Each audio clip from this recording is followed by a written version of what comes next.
So in the last video we implemented our text theme, and today we will look at implementing our button themes. So before proceeding that, we need to make one correction here. You see, in our app theme we have implemented the fill button theme inside our app theme, but it will be actually fill button theme data, because if we look into our fill button theme source code, it also needs a child. So this fill button theme will be only helpful if you want to override your default theme for some other button in your app, which we don't want right now. So we need actually the fill button theme data for our global theme, and similarly we also need that theme data for our outline button theme. So also rename here and here, and we also need to delete this, and let's import from the ID. Okay, so now our theme data is changed. That's good. Now let's actually make a default design to our counter page and see how that's looking, and then we'll change it from there. So if I go to our counter page, and you will see we have a body with counter text. We don't need that text here, so we can also remove that, and we will place our button.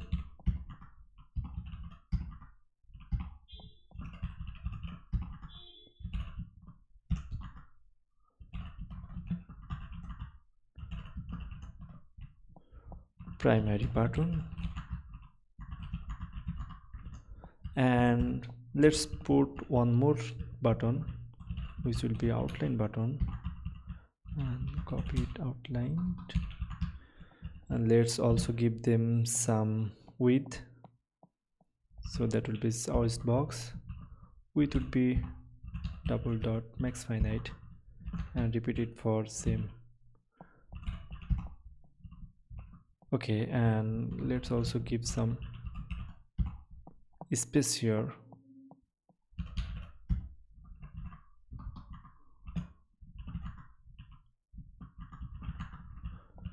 That's done, and probably we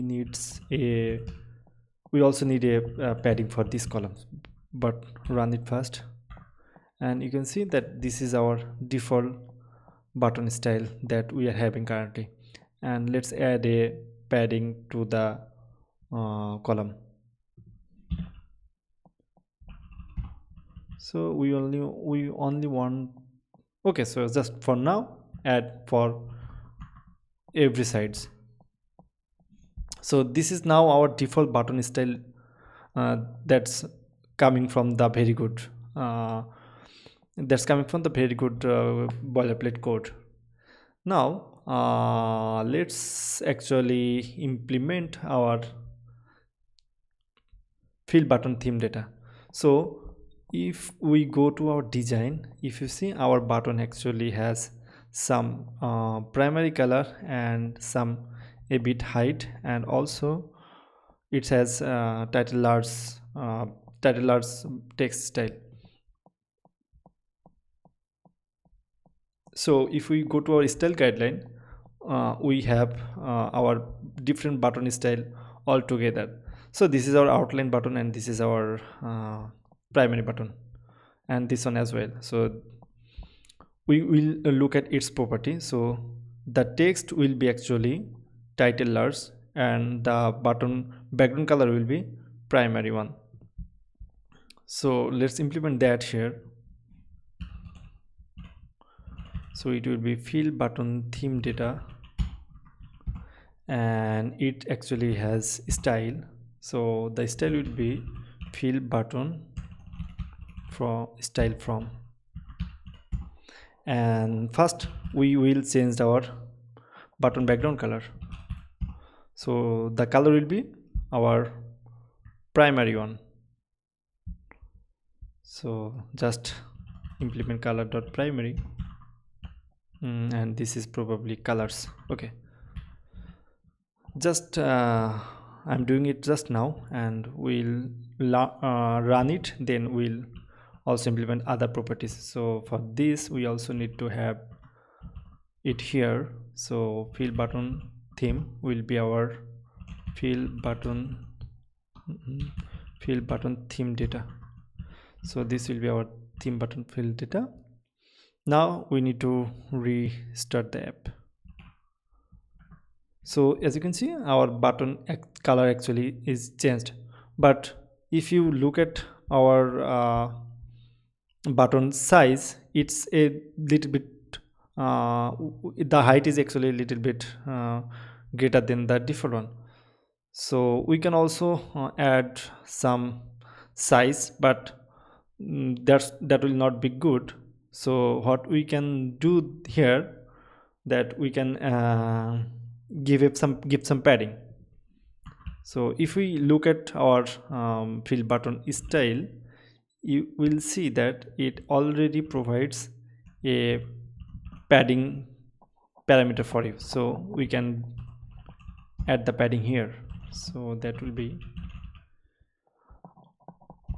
so let's add 16 padding for every side. You will see the button is actually getting bigger, but we don't need this much radius in our button, as you can see in the design. So we have a slight 16 pixel radius for Figma, so we need to also change the radius here. So that we can do using our shape. So that will be rectangle rounded rectangle shape, right? Rounded rectangle border,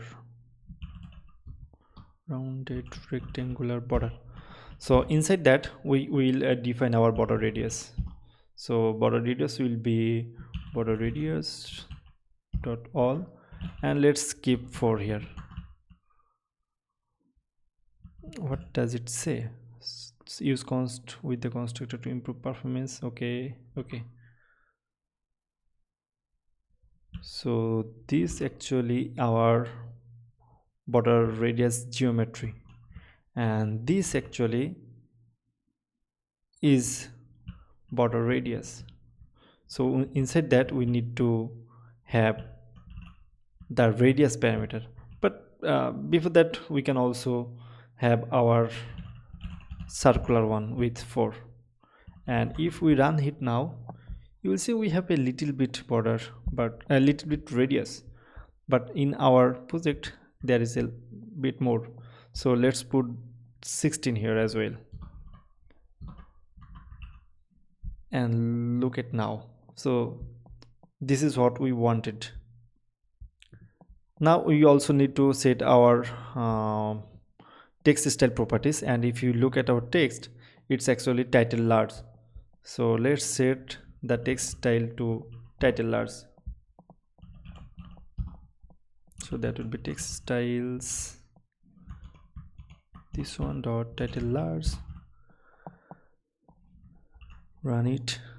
And this was saying that a global key was used multiple times inside one widget size.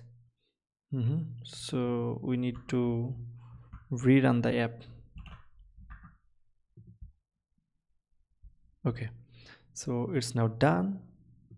And now what we need, that it's already adding some default text color, but we also want to define our text color. So if we want to change the text color, primary button text color, now it's looking white, we need to override our foreground color. Foreground color. So if we set it white, let's make it red to see the difference. Okay, so it's now applying. So this will be our default foreground color for button text. Let's do it in better way. Let's put it inside our colors and use that from there. So for our app colors, we don't have actually text color, so we can also add a color that will be our text color. Let's okay, so text color would be fine. No, that will be actually our button text color, because we have two more color there. So button text color, so let's be more specific, why not? Now we also need to implement the button text color, so just copy it, and if you go to here, that I will actually say that the compiler will actually say that you need to implement that. So let's actually copy it and just type it from, so that is our actually button text color. Yeah, all good.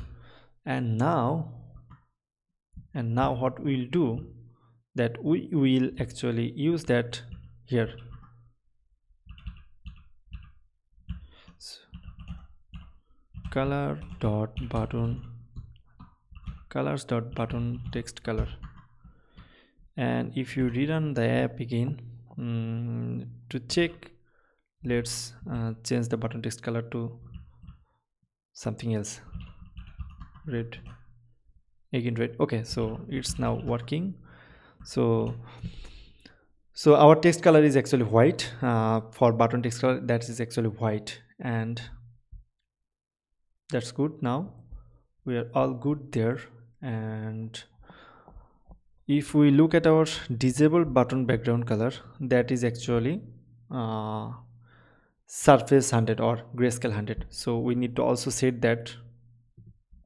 So we need to set that disabled background color, no, not there, here. So it will be disabled background color, and that will be our colors dot surface 100.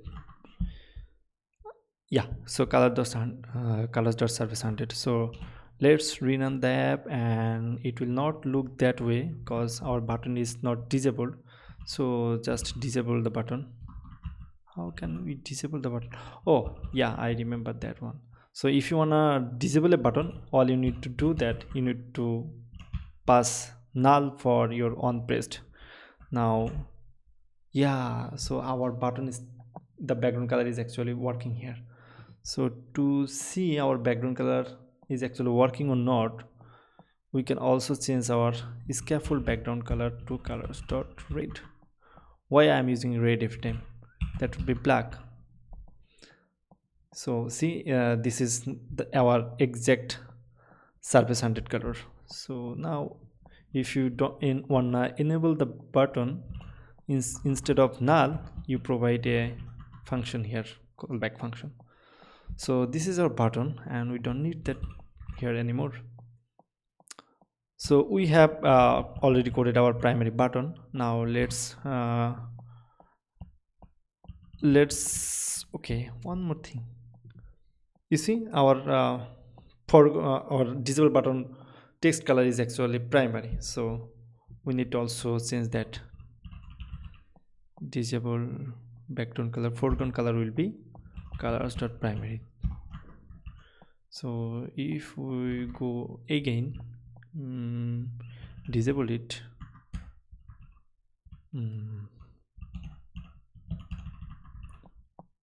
so our actually primary button color is the primary color.